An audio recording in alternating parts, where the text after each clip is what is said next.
بسم اللہ الرحمن الرحیم. آپ سب کا بہت بہت شکریہ, آپ کی تشریف آوری کا شکریہ. صبح ابھی میں کورٹ سے آئی ہوں اور یوزولی میں کورٹ کے باہر پریس کانفرنس کرتی ہوں, لیکن آج کیونکہ ایک موضوع ایسا تھا جس پہ کچھ شاید طویل گفتگو کی ضرورت تھی, تو میں نے آپ سب کو یہاں دعوت دی.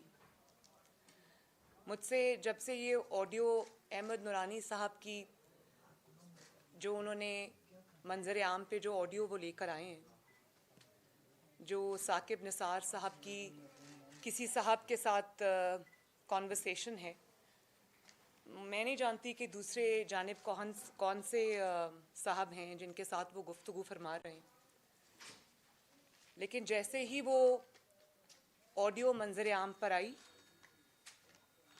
اس کے ساتھ جو پروپیگنڈا شروع ہو گیا. حالانکہ وہ ایک بہت نامور ریناؤنڈ امریکن کمپنی سے وہ آڈٹ, اس کی جو فورینزک ہے وہ ہوئی ہے, فورینزک رپورٹ جو ہے وہ ساتھ اٹیچڈ ہے, اور انہوں نے یہ لکھا ہے واضح طور پہ کہ کسی طرح سے یہ آڈیو جو ہے وہ ایڈیٹڈ نہیں ہے. اور اس کے بعد جو ہے وہ اس کے اوپر اس کو جھوٹ ثابت کرنے کی دن رات بہت کوشش شروع ہو گئی. میں اس پہ ڈیٹیلز میں, ٹیکنیکل ڈیٹیلز میں نہیں جاؤں گی, لیکن جو دو چینلز میں ان کا نام یہاں لینا نہیں چاہوں گی, لیکن ایک چینل نے تو وہ ان کا کام صحافت ہے, لیکن اچانک انہوں نے ایک اپنے ذمہ داری ایک لے لی کہ وہ فورینزک آڈٹ بھی انہوں نے شروع کر دیا.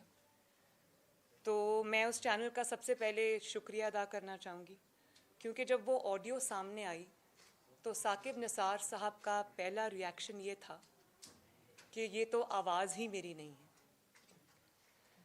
تو اس چینل نے پتہ نہیں جلدی میں یا کسی پریشر کے تحت انہوں نے یہ کہہ دیا کہ یہ ثاقب نثار صاحب کی آواز ہے, اور مختلف تقاریر سے یہ اٹھا کر تو آڈیو بنائی گئی ہے. سب سے پہلے تو میں اس چینل کا شکریہ ادا کرنا چاہتی ہوں کہ انہوں نے یہ ثابت کر دیا کہ آڈیو میں جو آواز ہے وہ ثاقب نثار صاحب کی ہے. اور یہ بھی ان کا شکریہ, پھر اچانک ثاقب نثار صاحب بولے جی بالکل یہ میری توڑ جوڑ کے بنائی گئی. ان کو بھی یاد آ گیا کہ آواز ان کی ہے اور توڑ جوڑ کر بنائی گئی ہے. تو شکریہ کہ آپ نے ثاقب نثار صاحب سے منوا لیا کہ آواز انہی کی ہے. اب آگے چلتے ہیں. انہوں نے یہ ثابت کیا کلپس چلا کے, بریکنگ نیوز چلا کے, کہ یہ جو 2-3 جملے ہیں یہ فلاں تقریر سے اٹھائے ہیں, یہ فلاں تقریر سے اٹھائے ہیں. وہ تقاریر بھی سنوا دی. تو میں بڑے ادب سے یہ پوچھنا چاہتی ہوں کہ جو جملے انہوں نے سنوا دیے کہ یہ فلاں تقریر سے ہیں, یہ فلاں تقریر سے ہیں, تو وہ تو ہو سکتا ہے کہ وہ کوئی تکیہ کلام ہو ان کا, کیچ فریز جس کو کہتے ہیں.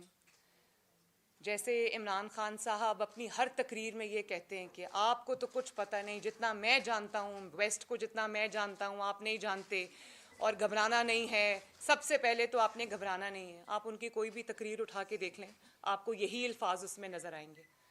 ہر روز وہ تقریر کریں گے, ہر روز یہی الفاظ استعمال کریں گے. لیکن اگر وہ 2-3 جملے جس میں انہوں نے یہ کہا کہ let me be very blunt about it, وہ 2-3 جملے جن کا اصل مدعے سے کوئی تعلق نہیں ہے, آپ نے ان کو کنٹروورشل بنا کے, تو میں آپ سے یہ پوچھنا چاہتی ہوں کہ اگر وہ 2-3 جملے کس تقریر سے لیے گئے ہیں وہ آپ نے بتا دیا, تو یہ جملے جو کرکس آف دا میٹر ہے, جو پورا چارج شیٹ ہے, جو پورا مدعا ہے, جو گناہوں کا اعتراف ہے, میں پڑھتی ہوں آپ کے سامنے. انہوں نے کہا کہ انفارچونیٹلی ہمارے پاس ججمنٹس ادارے دیتے ہیں, اور اس میں کہا گیا ہے کہ میاں صاحب کو سزا دینی ہے, اور کہا گیا کہ ہم نے خان صاحب کو لانا ہے. بنتا ہے یا نہیں بنتا اب کرنا پڑے گا, بیٹی کو بھی نہیں. تو جو صاحب دوسری سائڈ سے فون پہ ہیں وہ ان کو یہ کہہ رہے ہیں کہ بیٹی کی سزا تو نہیں بنتی. تو انہوں نے کہا کہ میں نے اپنے دوستوں سے بھی یہی کہا ہے کہ اس میں کچھ کیا جائے, لیکن میرے دوستوں نے مجھ سے اتفاق نہیں کیا. چلو چلو انہوں نے ایسے کہا جیسے اب اس چلو سے کہ ہاں جی آرڈر آ گئے مجھے ماننے پڑ گئے. تو آپ یہ دیکھیں کہ پاکستان میں جو جسٹس ہے یا انصاف ہے وہ کس طرح سے عمل میں لایا جاتا ہے، یہ آپ سب کے سامنے ہے. تو اصل جملے کہ نواز شریف کو سزا دینی ہے، سزا یا ججمنٹس جو ہے وہ ادارے دیتے ہیں. مریم نواز کو سزا دینی ہے، نہیں بھی بنتی تو بھی دینی ہے، اور عمران خان کو لانا ہے. تو اصل جملے جو آپ چھپا گئے ہیں کنوینینٹلی، میں اس چینل سے یہ سوال کرنا چاہتی ہوں جو بہت زور و شور سے یہ پروپیگنڈا کر رہے ہیں، وہ جملے جو اصل ہیں اور آپ چھپا گئے ہیں، کھا گئے ہیں بلکہ ہضم کر گئے ہیں، وہ جملے جو ثاقب نثار صاحب کے خلاف چارج شیٹ ہیں، ان کا اعتراف جرم ہے. میں یہ پوچھنا چاہتی ہوں کہ ہماری رہنمائی فرمائیں. جیسے آپ نے یہ بتایا کہ وہ فلاں جملے فلاں تقریر سے تھے، تو مجھے یہ بتائیے کہ یہ جملے کہ نواز شریف کو سزا دینی ہے، مریم نواز کو سزا دینی ہے، نہیں بھی بنتی تو بھی دینی ہے، اور عمران خان صاحب کو بھی لانا ہے، یہ جملے ثاقب نثار صاحب نے کس تقریر میں کہے تھے؟ اور اگر وہ 3 جملے ثاقب نثار صاحب کی آواز ہیں تو یہ 3 جملے کیا ان کی آواز نہیں ہیں؟ یعنی کہ جو بات آپ کو پسند ہے وہ ان کی آواز ہے، اور جو بات آپ سامنے نہیں لانا چاہتے وہ ثاقب نثار صاحب کی آواز نہیں ہے. تو میٹھا میٹھا ہب ہب کڑوا کڑوا تھو تھو ایسا نہیں ہوگا. پوری قوم کے سامنے یہ حقیقت آج میں رکھنے جا رہی ہوں. اگر تو کوئی، میں چینل سے یہ گزارش کرتی ہوں کہ اگر کوئی ایسی تقریر ہے جس میں انہوں نے یہ اعتراف جرم کیا ہے، میری نظر سے نہیں گزری، ان سب کی نظر سے نہیں گزری، قوم کی نظر سے نہیں گزری، جس میں انہوں نے اتنا بڑا اپنا اعتراف جرم کیا ہے، تو اگر وہ تقریر کہیں ہے جس میں سے وہ جملے لیے گئے ہیں تو وہ کائنڈلی تقریر پاکستان کی عوام کو دکھائیں. پاکستان کی عوام منتظر ہے، ہم بھی منتظر ہیں، ہم بھی دیکھیں کہ اتنا بہادری انہوں نے کب کی کہ انہوں نے اپنے دورے جو ان کا ملازمت کا دور تھا اس میں انہوں نے کب یہ اعتراف کیا، ہم دیکھنا چاہتے ہیں. بڑی بات ہے اگر انہوں نے یہ اعتراف کیا ہے کسی تقریر میں اور وہ تقریر قوم کی نظر سے نہیں گزری. چلیں اب آڈیو اور ویڈیو اور سب کو چھوڑ دیں، اصل بات کی طرف آ جائیں. بات یہ ہے کہ سب سے پہلی گواہی جسٹس شوکت عزیز صدیقی صاحب کی آئی. وہ اس وقت ہائی کورٹ کے، اسلام آباد ہائی کورٹ کے معزز اور سٹنگ جج تھے. انہوں نے سنگین الزامات لگائے.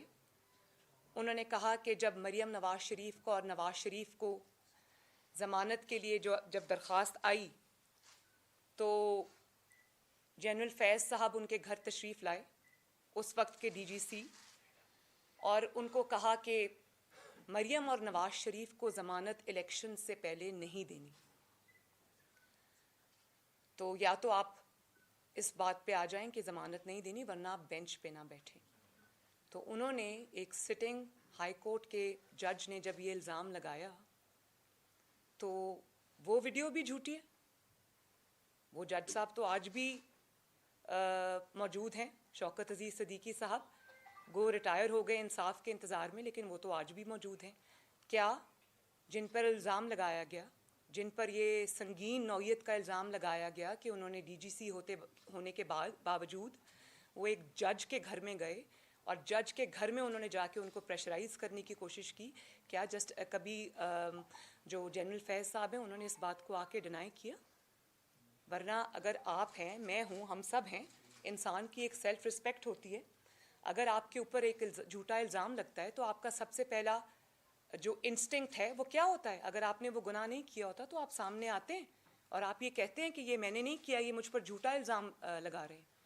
تو 2018 سے اب 2021 ختم ہو رہا ہے، آج تک جنرل فیض صاحب نے کبھی بھی اس بات کو ڈینائی نہیں کیا کیونکہ یہ بات سچ ہے. اور اب میں کورٹ میں ان کو لے کر گئی تو اب کورٹ میں وہ درخواست میری ہے تو انہوں نے تو کبھی بھی یہ نہیں کہا کہ نہیں یہ مجھے غلط کورٹ میں لے گئی ہیں تو کورٹ کو یہ کہیں کہ یہ درخواست غلط ہے. میں تو یہ اپیل کروں گی اپنے کورٹ سے کہ جنرل فیض صاحب کو اور شوکت عزیز صدیقی صاحب کو دونوں کو بلایا جائے، وٹنس باکس میں کھڑا کیا جائے اور قرآن پہ ہاتھ رکھ کے حلف لیا جائے کہ وہ جو کہیں گے سچ کہیں گے. دودھ کا دودھ پانی کا پانی آپ کے سامنے ہو جائے گا. پھر شوکت عزیز صدیقی صاحب کی گواہی کے بعد ارشد ملک صاحب جنہوں نے نواز شریف صاحب کو نیب کے مقدمے میں سزا دی تھی، ان کی ویڈیو جو میں نے اس وقت ریلیز کی تھی پوری دنیا کے سامنے، تو ارشد ملک صاحب کو تو اس سچ بولنے کی پاداش میں نکال دیا گیا اور ان کو بلکہ سزا دے دی گئی. کھوسا صاحب جو تب چیف جسٹس صاحب تھے، انہوں نے یہ فرمایا کہ یہ جوڈیشری کے منہ پر کالا دھبا ہے، تو وہ کالا دھبا انہوں نے اس طرح دھویا کہ انہوں نے اس جج کو نکال دیا، لیکن اس کی ججمنٹ آج بھی سٹینڈ کرتی. کسی میں اتنی ہمت نہیں ہوئی کہ وہ آگے بڑھے اور اس انصاف نواز شریف صاحب کو اس میں انصاف دے.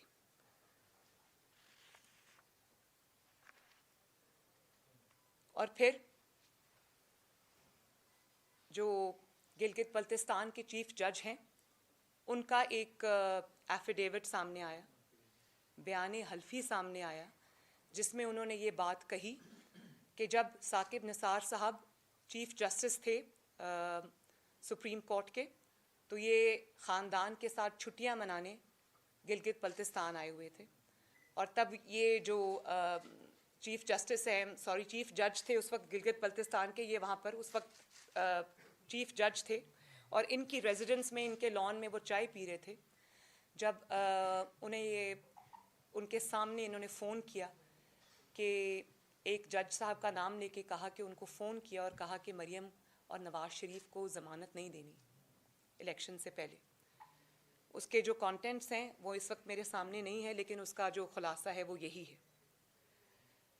تو آڈیو کوئی اس میں آپ شک و شبہات کر سکتے ہیں، ویڈیو میں آپ کر سکتے ہیں، لیکن شوکت عزیز صاحب تو ماشاءاللہ حیات ہیں. ان کو بلائیں، ان کو پوچھیں. ایکس چیف جج گلگت بلتستان تو آج حیات ہیں، ان کو بلائیں، ان کو پوچھیں. وہ تو کہہ رہے تھے کہ میں کسی بھی فورم پہ آ کے جو میں نے اسٹیٹمنٹ دی اس کو ٹیسٹیفائی کروں گا. بلکہ جب انہوں نے یہ ایفیڈیوٹ دیا تو جواب کیا آیا ثاقب نثار صاحب کا کہ میں کوئی پاگل ہوں کہ میں کورٹس کے چکر لگاتا پھروں. جب ان سے یہ کہا گیا کہ آپ اس کو کورٹ میں چیلنج کریں گے، آپ اس کا جواب دیں گے، آپ اپنی بے گناہی ثابت کریں گے، تو انہوں نے یہ ثاقب نثار صاحب نے جو ساری زندگی قانون پڑھتے رہے، پڑھاتے رہے اور ہائیسٹ کرسی پر پہنچے، chief justice of supreme court of Pakistan, تو ان کو جب کہا گیا کہ آپ اس میں اپنے آپ کو ڈیفینڈ کریں گے، تو انہوں نے کہا ہاں میں کوئی پاگل ہوں کہ میں کورٹ کچہری کے چکر لگاتا رہوں.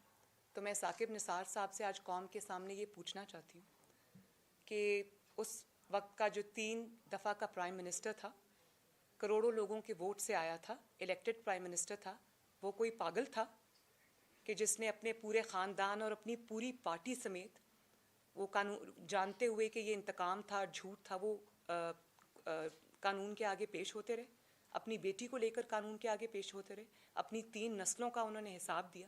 وہ کوئی پاگل تھے کہ آپ یہ کہہ کے ڈسمس کر دیں گے کہ میں کوئی پاگل ہوں کہ کورٹ اور کچہری کے چکر لگاتا پھروں، مجھے کیا ضرورت پڑی. تو ثاقب نثار صاحب کو میں یہ کہنا چاہتی ہوں کہ آج نہیں تو کل آپ کو سچ قوم کو بتانا پڑے گا. ابھی بھی وقت ہے، قوم کو بتائیں، سامنے آئیں، جرأت کریں، قوم کو بتائیں کہ کس نے آپ کو مجبور کیا. نواز شریف کی سزا اگر نہیں بنتی تھی تو کس نے آپ کو مجبور کیا کہ نواز شریف کو سزا دیں. مریم نواز شریف کی اگر سزا نہیں بنتی تھی، بیٹی کی نہیں بنتی تھی، بیٹی کا لفظ انہوں نے استعمال کیا، اگر بیٹی کی سزا نہیں بنتی تھی تو کس نے آپ کو مجبور کیا کہ مریم نواز کو سزا دیں؟ اور کس نے آپ کو یہ کہا کہ عمران خان کو آپ نے لانا ہے؟ کس نے آپ کو یہ کہا؟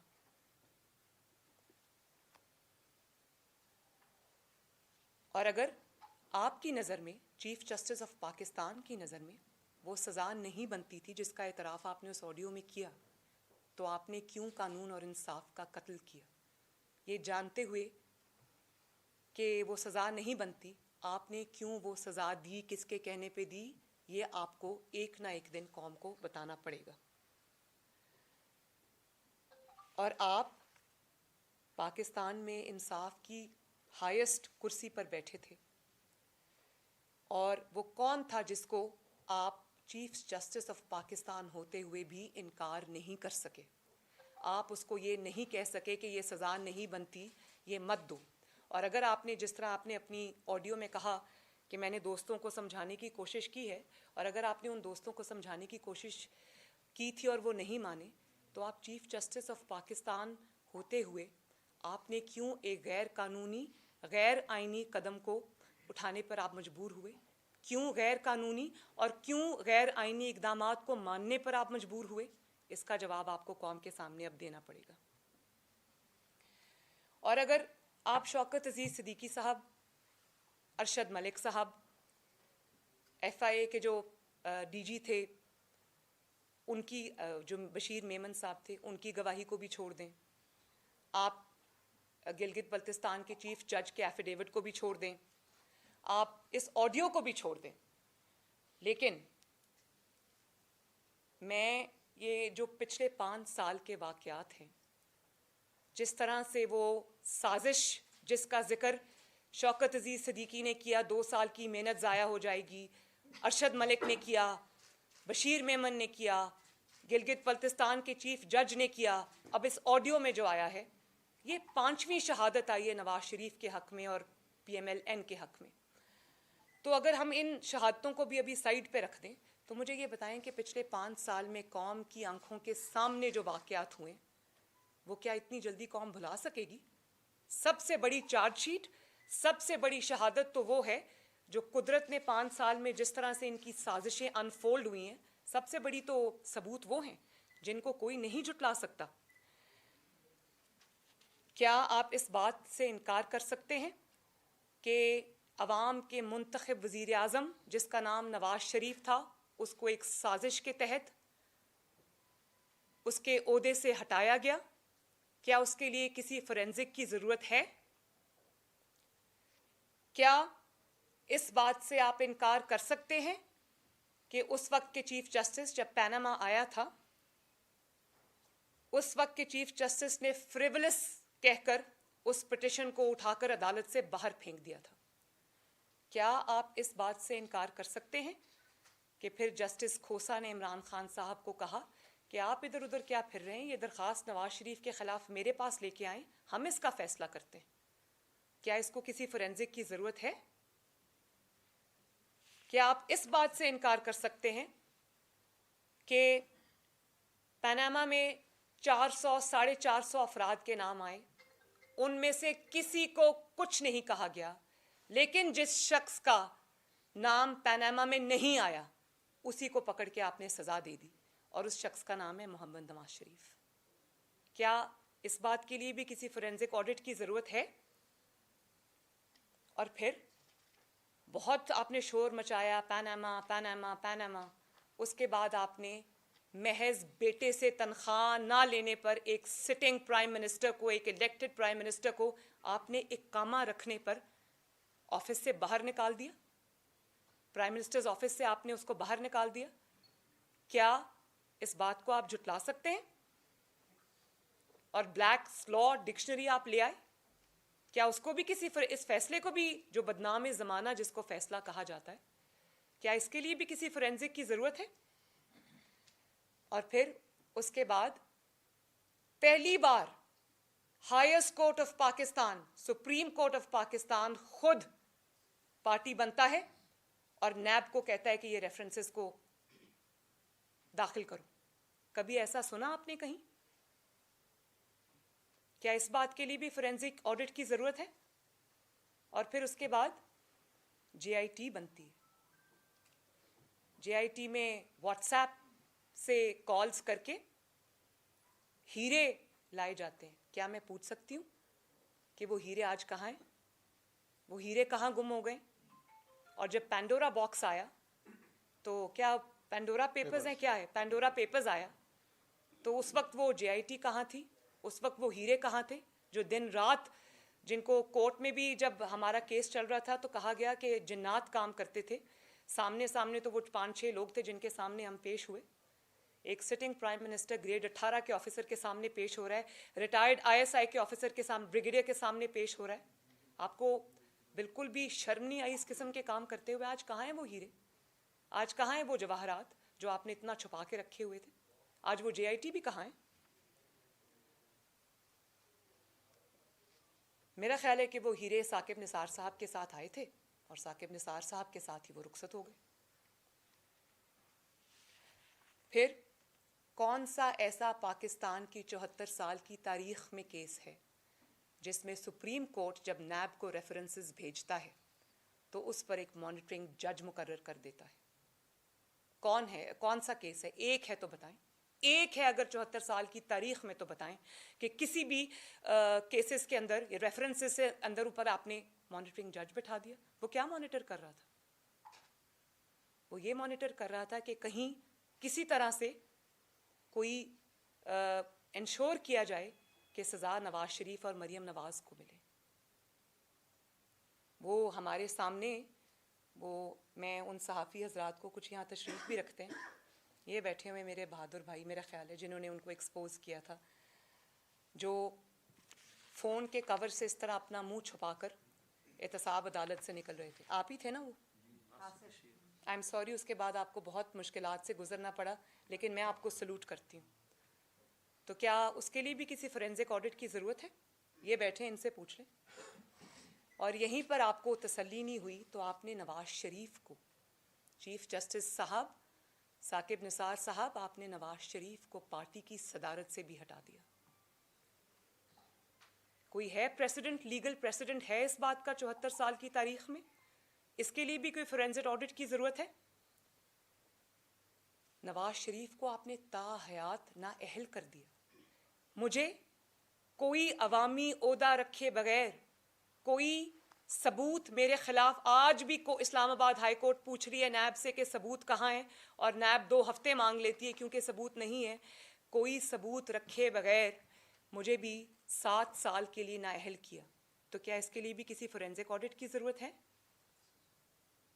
پھر یہ میرے ساتھ بیٹھے ہیں میرے سینئرز، میرے بڑے بھائی سب بیٹھے ہیں، میرے انکلز بیٹھے ہیں یہاں پر.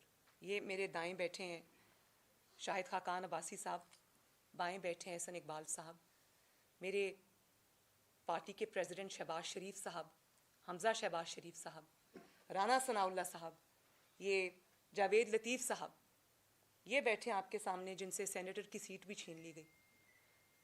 تو کیا یہ جن مقدمات سے گزر کے آئے ہیں، رانا ثناء اللہ صاحب کا تو ایک کلاسک کیس ہے، ہیروئن آپ نے ان کے اوپر ڈال دی اور آج تک آپ کوئی ثبوت پیش نہیں کر سکے. اس کے علاوہ جو میرے ساتھی، میرے بزرگ، میرے بھائی یہاں پر پارٹی کے لوگ نہیں بیٹھے، مجھے حنیف عباسی صاحب بھی یاد آ جاتے کہ جب حنیف عباسی صاحب الیکشن سے پہلے ان کو تو آپ نے جیل میں ڈال دیا، اور ان کا جو اپوننٹ ہے، میں اس شخص کا نام بھی لینا نہیں چاہتی، آج وزیر ہے وہ، اس کی آپ الیکشن کیمپین چلا رہے تھے جا کے پنڈی کی سڑکوں پر. کیا وہ بھی اس کو بھی فورینزک آڈٹ کی ضرورت ہے؟ پھر جب ہمارے سینٹ کے الیکشنز تھے تو ہمارے سینیٹرز سے، جو PMLN کے سینیٹرز تھے، ان سے آپ نے شیر کا نشان چھین لیا. آپ نے ان لوگوں سے حق چھین لیا کہ وہ اپنی پارٹی کے نشان سے الیکشن لڑیں. آپ نے شیر کا نشان ان سے چھین لیا کیونکہ آپ فیور کرنا چاہتے تھے کسی کو، اور آپ اس کے لیے مسلم لیگ نون کے سینیٹرز کو جو سینٹ میں نہیں آنے دینا چاہتے تھے، آپ نے ان سے شیر کا نشان چھینا. تو کیا آپ اس تاریخ کو جھٹلا سکتے ہیں؟ اس کے لیے بھی کسی فورینزک آڈٹ کی ضرورت ہے. اور پھر آپ نے خود یہ اپنی آڈیو میں فرمایا کہ آپ کو کہا گیا کہ عمران خان کو لانا ہے. تو اس کے لیے بھی کسی فورینزک آڈٹ کی ضرورت نہیں ہے. جس طرح سے آپ نے انصاف کا قتل کیا، جس طرح سے آپ نے نواز شریف اور اس کے پورے خاندان اور اس کی پوری پارٹی پاکستان مسلم لیگ نون کے لیے آپ نے انصاف کا ایک الگ معیار قائم کیا، تو اسی طرح آپ نے عمران خان جیسے جھوٹے اور سازشی شخص کو بیل آؤٹ کرنے کے لیے، اس کو لانے کے لیے، آپ نے اس کے لیے انصاف کا بالکل ہی ایک الگ معیار قائم کیا. میں بتاتی ہوں کیسے. کیونکہ عمران خان کو لانا تھا، آپ کو حکم آیا کہ عمران کو لانا ہے. جس معیار پر نواز شریف صاحب PMLN کو پرکھا گیا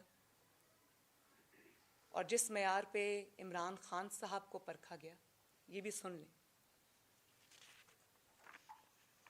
جب عمران خان صاحب پہ کیس فائل ہوا تو ظاہر ہے کیونکہ اب کیس فائل ہوا تھا, سننا تو پڑنا تھا, تو سنا.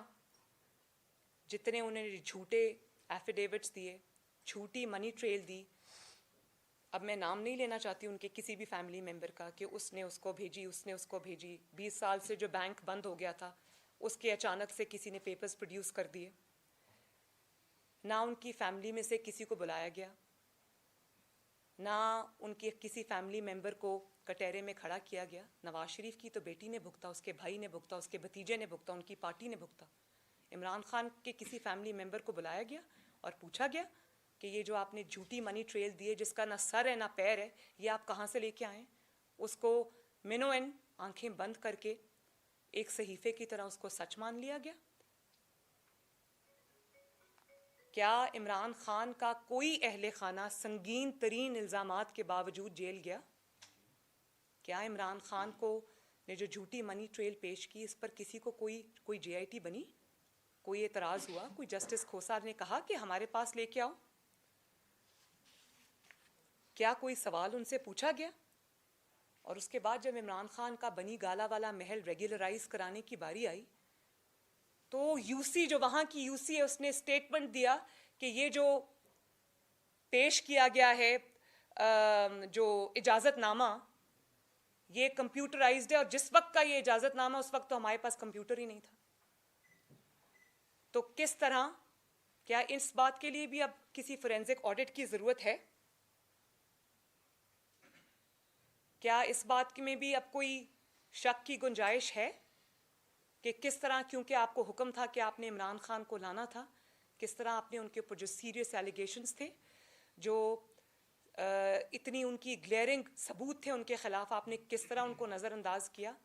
تو میں بہت خوش ہوں, اللہ تعالیٰ کی شکر گزار ہوں کہ جس کو صادق اور امین کا سرٹیفکیٹ جاری ہوا وہ بھی آج پوری قوم بلکہ پوری دنیا کے سامنے ایکسپوز ہو گیا, اور اس کو صداقت اور امانت کا جھوٹا سرٹیفکیٹ جاری کرنے والا ثاقب نثار, وہ بھی آج پوری دنیا کے سامنے ایکسپوز ہو گیا.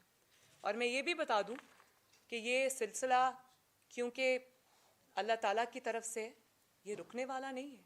جب آپ گناہ کرتے, جب آپ ایک سازش کرتے تو آپ اس وقت اپنی طاقت کے نشے میں ہوتے ہیں, اقتدار کے نشے میں ہوتے ہیں, تو آپ کو یہ نہیں پتہ ہوتا کہ آپ اپنے پیچھے کتنے ثبوت چھوڑ کے جا رہے ہیں.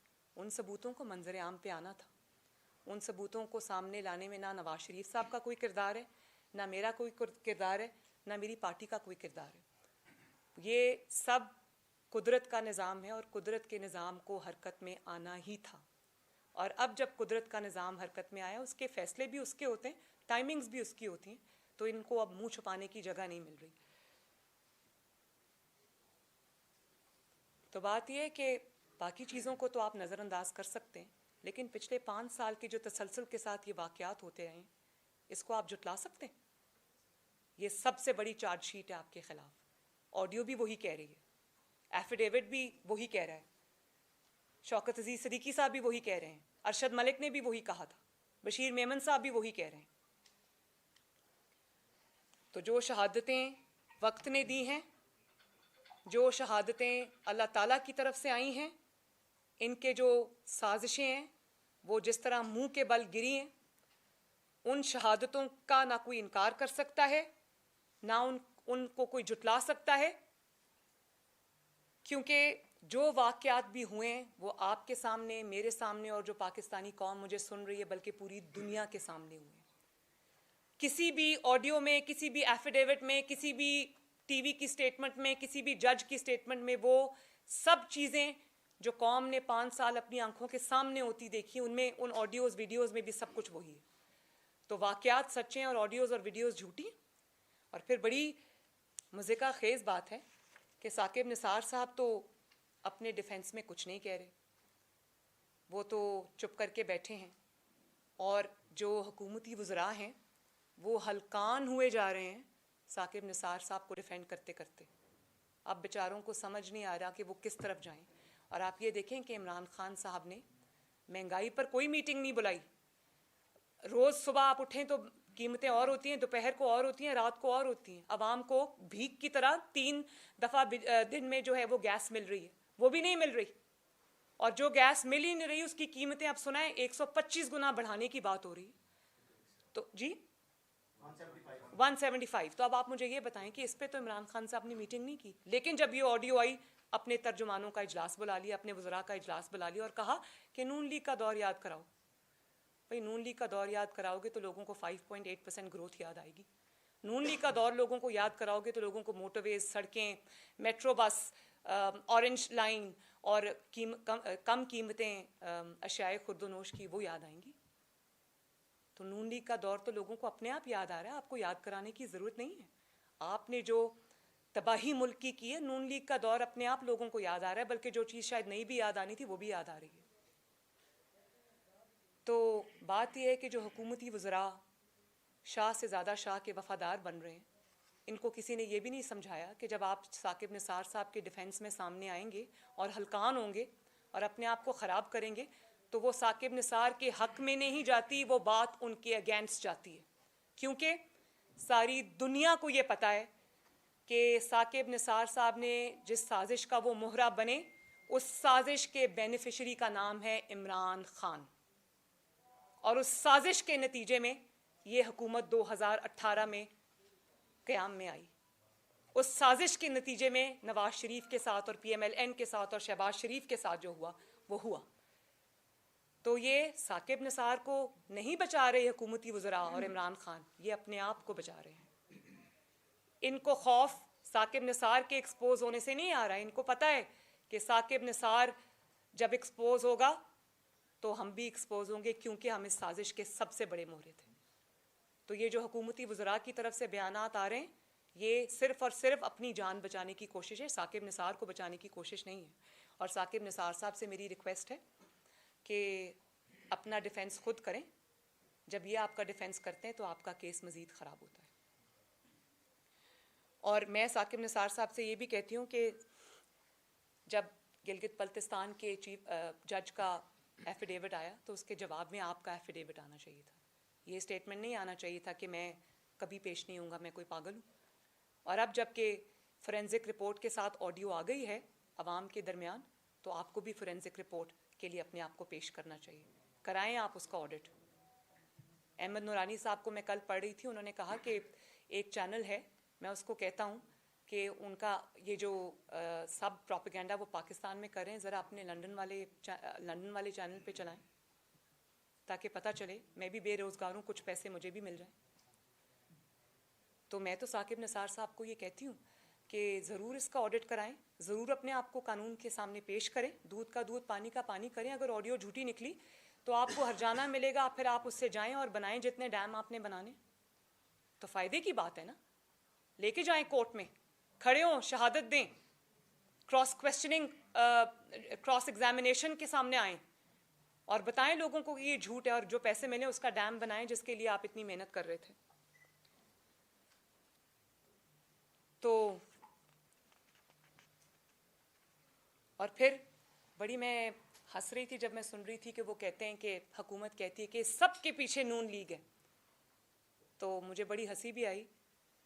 تو میں یہ پوچھنا چاہتی ہوں کہ کیا نون لیگ نے نواز شریف صاحب کو اقامے میں آفس سے باہر نکلوایا تھا؟ کیا نون لیگ نے جنرل فیض صاحب کو شوکت عزیز صدیقی صاحب کے پاس بھیجا تھا؟ کیا نون لیگ نے بینچ توڑوائے اور بنوائے تھے؟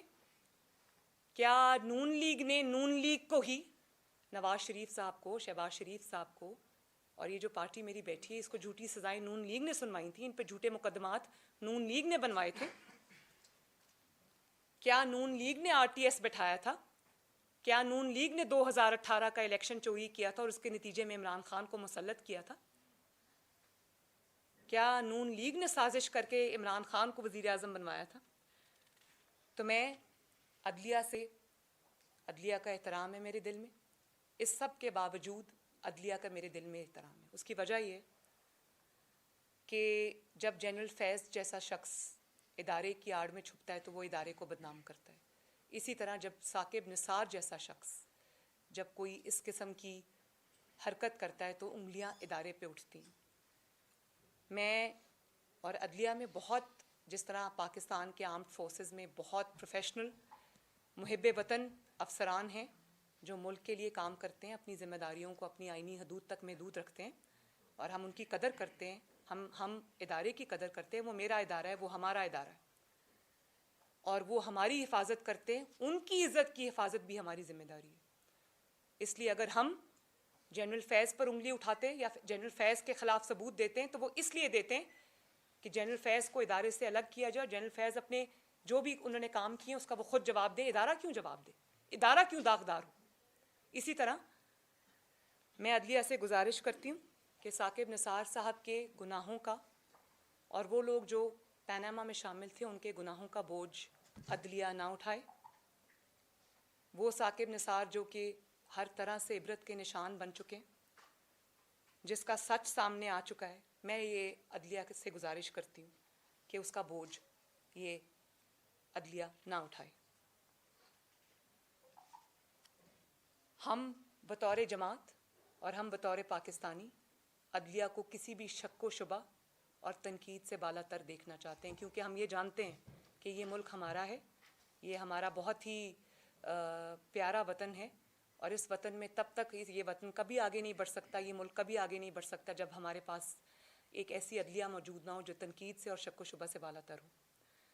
تو جو نقصان عدلیہ کو ثاقب نثار جیسے ججز نے پہنچایا، عدل کو جو نقصان پہنچایا، جو امپریشن کریٹ ہوا، ہم نہیں چاہتے کہ ثاقب نثار کے دامن پر جو چھینٹے ہیں وہ آج عدلیہ کے کسی بھی جج کے دامن پر وہ چھینٹے نظر آئیں. ثاقب نثار شاید آج نہ بتا سکیں کہ کس نے ان کو یہ سب کرنے میں مجبور کیا تھا، لیکن اس میں بہت سارے لوگوں کے لیے عبرت ہے. اس کی وجہ یہ ہے کہ جنہوں نے ان کو مجبور کیا وہ تو آج بھی پردے کے پیچھے ہیں، وہ نظر نہیں آ رہے، لیکن چہرہ ثاقب نثار صاحب کا داغدار ہو رہا ہے. تو یہ ہماری عدلیہ کو بھی دیکھنا پڑے گا کہ دباؤ میں لانے والے اور یہ فیصلے کرانے والے تو ہمیشہ بے چہرہ رہتے ہیں، لیکن چہرہ جس کا سامنے آتا ہے وہ ہمارے معزز جج صاحبان ہیں. تو اس کانسپریسی سے جس کا پورا کچا چٹھا عوام کے سامنے آ چکا ہے، میں عدلیہ سے گزارش کروں گی کہ اس سے اپنے آپ کو بالکل علیحدہ کر لیں، اور میں یہ بھی سمجھتی ہوں کہ بطور سیاسی جماعت عوام کے جو ہم ریپرزینٹیٹیوز ہیں، ہمارا یہ فرض ہے، یہ ہمارے فرائض میں، ہماری ذمہ داریوں میں شامل ہے کہ عدلیہ کے وقار کو ہم بچائیں، عدلیہ کے وقار کو داغدار نہ ہونے دیں. اور عدلیہ ان 3 سے 4 افراد کے گروہ کا نام نہیں ہے جو پاناما سازش میں شامل تھے. عدلیہ بہت بڑی ہے، اور عدلیہ کو اپنے آپ کو اس سے اوپر رکھنا چاہیے. جتنا اس چیز کی سپورٹ میں وہ ہوگا اتنا مشکلات جو ہیں وہ بڑھیں گی، اور ہم وہ نہیں چاہتے. ہم معاملات کو ایک سرٹن پوائنٹ سے بیونڈ نہیں لے کے جانا چاہتے. تو میری آپ سب سے یہ گزارش ہے کہ جو آخر میں مجھے یاد آ گیا، ویسے کھوسا صاحب نے پاناما فیصلے میں لکھا تھا کہ behind every fortune there's a crime. تو میں یہ کہنا چاہتی ہوں کہ behind 2018 elections political fortune جو کرائم تھا وہ پوری دنیا کے سامنے آج وہ جو سازش تھی جو کہ گناہ بھی تھا، کرائم کا نام بھی دیا جا سکتا ہے، وہ آج پوری دنیا کے سامنے. شکریہ بہت بہت. جی میں ادھر ہی بیٹھی ہوں. جی فرمائیے. جی فرمائیے. آپ نے یہ سارا کچھ بتایا، 5 شواہد بھی آپ نے پیش کیے. جی کیا آپ از خود کسی عدالت میں جائیں گی یہ 5 شواہد لے کر؟ وہ تو دوسری جانب تو ان کی جانب سے تو ابھی تک ایسا کوئی عمل نہیں ہوا.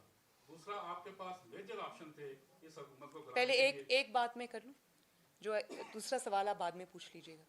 آپ نے جو کہا میرے پاس بالکل وہ شواہد موجود ہیں، وہ میرے پاس ہیں، میرے وکلاء کے پاس ہیں، میرے وکلاء کی ٹیم اس کو دیکھ رہی ہے. اور پہلے تو میری اپیل یہی ہے عدلیہ سے، معزز جج صاحبان سے، کہ اس بات کا، کیونکہ انگلیاں ان پر اٹھی ہیں، ٹھیک ہے کیس ہمارا ہے، لیکن یہ صرف نواز شریف کا کیس نہیں ہے، یہ صرف مریم نواز کا کیس نہیں ہے، یہ شاہد خاقان عباسی صاحب کا، یہ احسن اقبال صاحب کا کیس نہیں ہے، یا شہباز شریف صاحب کا کیس نہیں ہے، یہ پوری قوم کا کیس ہے. کیونکہ اس سازش کے نتیجے میں جس شخص کو آپ نے لا کے مسند اقتدار پہ بٹھایا، اس شخص نے 22 کروڑ عوام کی زندگی، ان کا جینا دوبھر کر دیا. ان کے مسائل کا، جس میں مہنگائی، لا قانونیت، جس کے اندر پاکستان کی بدنامی، جس میں اداروں کو تباہ کرنا شامل ہے، اس سب کا ذمہ دار عمران خان ہے. تو یہ صرف اب مسلم لیگ نون کی سٹوری نہیں ہے، یہ پورے قوم کی جو مسائل ہیں یہ اب اس کی عکاسی کرتا ہے. تو یہ پوری قوم کا مسئلہ ہے. تو اس قومی مسئلے کو، یا ایک اتنا بڑا ایشو اٹھ گیا ہے، تو میں یہ پہلے تو سو موٹو ہمارے وقت میں تو فوراً لیا جاتا تھا اور عدالتوں میں بلا لیا جاتا تھا، ہم پیش بھی ہوئے.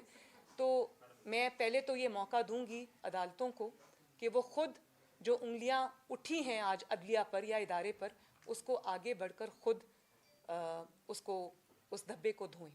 اور جب وہ خود یہ دھبا دھوئیں گے تو ان کی عزت میں، ان کے وقار میں اضافہ ہوگا. باقی رہی میری بات، تو میرے پاس یہ سب کچھ موجود ہے. اگر میں نے جس موقع پہ بھی مناسب سمجھا اس کو اپنی اپلیکیشن کا، اپنے کیس کا حصہ بنانا، تو میں ضرور بناؤں گی. لیکن پہلے جب ہم یہ چیزیں کورٹ لے کے گئے ہیں تو ہمیں ناانصافی کا سامنا کرنا پڑا ہے، جو کہ بہت بری بات ہے. لیکن اب میں وہ رونا نہیں دھونا چاہتی.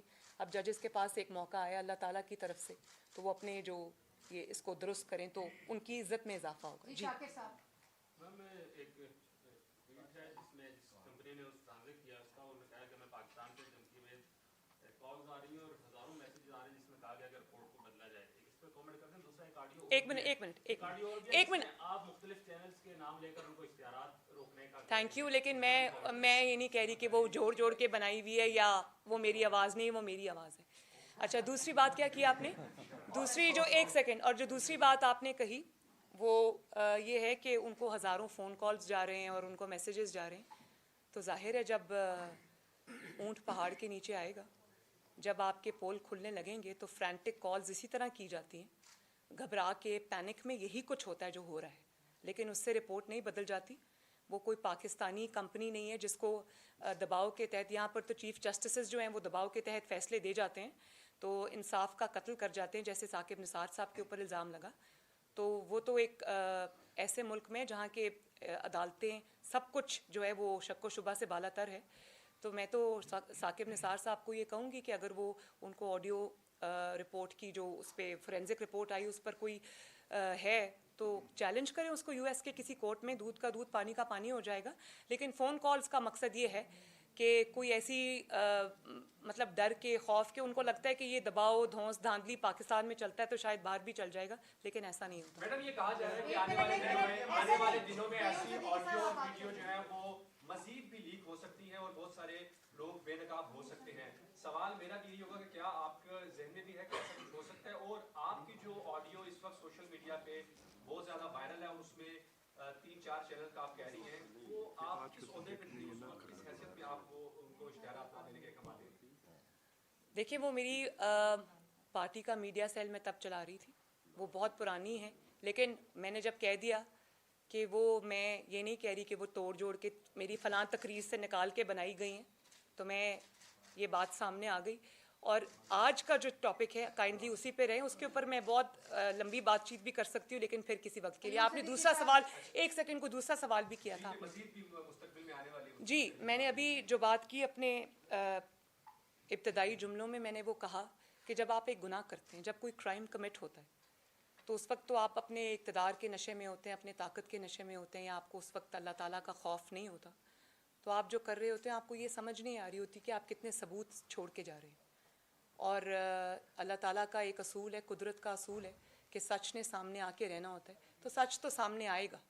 اب یہ جتنا بھی اپنا چہرہ چھپائیں، ریت میں سر دبائیں، کچھ بھی کریں، ثبوتوں نے سامنے آنا ہے اور اس کا وقت آ چکا ہے. شکریہ. آپ نے جو کہا ہے پاناما نکالا، کسی کو لانا کسی کو سزا دی. جی نہیں، یہ میں نے تو نہیں کہا، یہ تو ثاقب نثار صاحب نے کہا. جی اس میں جس بینچ نے سزا دی تھی اس بینچ کے ایک فاضل رکن آج چیف جسٹس پاکستان ہیں، جی، اور صادق اور امین قرار دینے والے بینچ کے جو ممبر ہوں گے وہ اگلے چیف جسٹس ہوں گے. جی آپ ایسی صورت میں اس عدلیہ سے اپنی انٹروسپیکشن کا مطالبہ آپ کو نہیں